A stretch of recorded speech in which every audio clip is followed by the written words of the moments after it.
Assalamualaikum warahmatullahi wabarakatuh.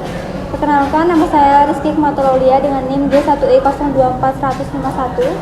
Perkenalkan, nama saya Gede Davandra dengan NIM G1E02410021. Perkenalkan, nama saya Nurul Akmalia dengan NIM G1E024131. Di sini kita akan mempresentasikan tentang pembentukan fenomena ozon troposfer.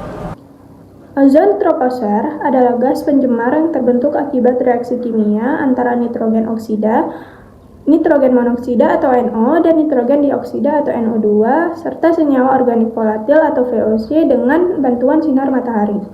Berbeda dengan ozon stratosfer yang bermanfaat, ozon troposfer berdampak negatif pada kesehatan manusia dan lingkungan, menyebabkan gangguan pernapasan, memperburuk penyakit paru-paru, serta menurunkan hasil pertanian.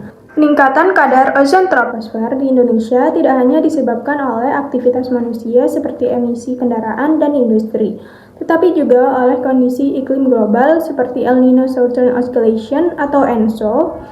Selama El Nino, musim kering panjang dan meningkatnya kebakaran hutan menyebabkan lonjakan emisi karbon monoksida atau CO dan nitrogen oksida, yang memicu anomali peningkatan ozon troposfer hingga 10-20 Dobson unit atau DU. Konsentrasi ozon lebih tinggi juga tercatat di Indonesia bagian selatan akibat faktor geografis, arah angin, dan distribusi polutan. Baik, di sini saya akan menjelaskan tentang proses pembentukan ozon di troposfer serta dampak yang dihasilkan. Jadi, ozon di troposfer itu terbentuk melalui serangkaian reaksi fotokimia yang melibatkan gas pencemar utama yaitu nitrogen oksida dan senyawa organik volatil dengan bantuan sinar matahari. Proses ini diawali dengan fotolisis nitrogen dioksida oleh ultraviolet yang menyebabkan molekul NO2 terpecah menjadi nitrogen monoksida dan atom oksigen bebas. Nah, atom oksigen bebas ini kemudian bereaksi dengan molekul oksigen di atmosfer untuk membentuk ozon. Namun, ozon yang terbentuk tidak stabil dan dapat bereaksi kembali dengan nitrogen oksida untuk kembali menghasilkan NO2 dan O2, yang dimana siklus ini terus berulang. Senyawa organik volatil berperan dalam mempercepat pembentukan ozon dengan menghambat reaksi yang menghancurkan ozon, sehingga menyebabkan peningkatan konsentrasi ozon di troposfer, terutama di daerah yang tingkat polusinya itu tinggi. Selanjutnya saya akan menjelaskan dampak dari proses pembentukan ozon troposfer tadi. Jadi, ozon troposfer memiliki dampak yang signifikan terhadap kesehatan manusia dan lingkungan. Dalam kadar tinggi, ozon dapat menyebabkan iritasi pada saluran pernapasan, memperburuk kondisi penderita penyakit paru-paru, serta menurunkan fungsi paru-paru secara keseluruhan. Selain itu, ozon troposfer juga berdampak negatif terhadap lingkungan, terutama pada sektor pertanian dan ekosistem. Gas ini dapat merusak jaringan tanaman, menurunkan hasil panen, serta mengganggu keseimbangan ekosistem dengan mempengaruhi pertumbuhan dan kelangsungan hidup organisme tertentu. Selain itu, ozon troposfer berkontribusi terhadap pemanasan global karena merupakan salah satu gas rumah kaca yang dapat mempercepat perubahan iklim. Oleh karena itu, pemahaman mengenai pembentukan ozon troposfer dan dampaknya sangat penting untuk mendukung upaya mitigasi pencemaran udara dan menjaga keseimbangan lingkungan. Oke, selanjutnya saya akan membahas tentang sumber dan faktor penyebab peningkatan ozon troposfer.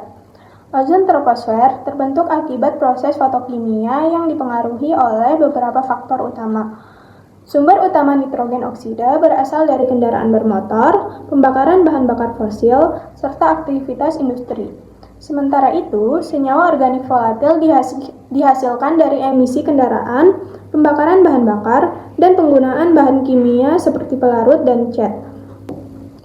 Selain polutan tersebut, faktor lingkungan seperti intensitas cahaya matahari, kadar prekursor ozon di udara, suhu udara yang tinggi, serta pergerakan angin juga memengaruhi pembentukan ozon.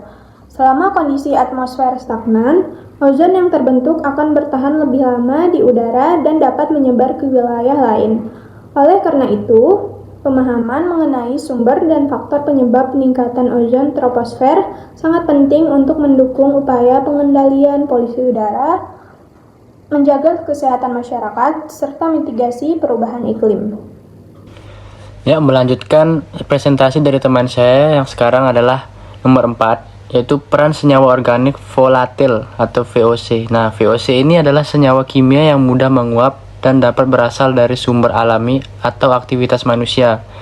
Nah, VOC berperan sebagai prekursor ozon troposfer dengan bereaksi dengan nitrogen oksida di bawah sinar matahari, mempercepat pembentukan ozon.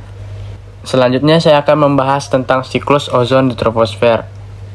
Pembentukan ozon troposfer adalah proses dinamis yang terjadi dalam sebuah siklus.